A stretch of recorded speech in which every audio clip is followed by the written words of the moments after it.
ভাই সাব কি সুন্দর কাটাই গেল। Good good very good. ইয়াম্মা মুসকো বাস ইয়ে, আমাকে একটু সাইড দেন চাচা। এই হলো আমাদের রাস্তার অবস্থা।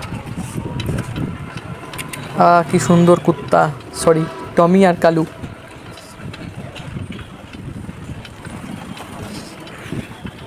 আর এইটা হলো আমাদের ঈদগাহ মাঠ।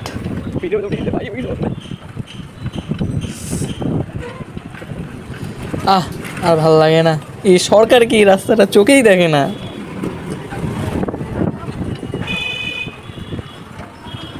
এটা হচ্ছে আমাদের বাস কাউন্টার, এখান থেকেই ঢাকা যাওয়া যায় এবং পাশে রয়েছে, হাতের ডান পাশেই রয়েছে পৌরসভা আমাদের।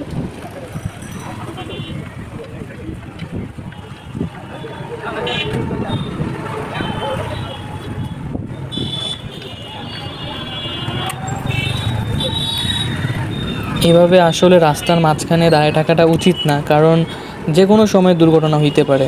আর দুর্ঘটনা তো বলে কই আসে না, তাই না? তাই আমাদেরকেই সচেতন থাকতে হবে।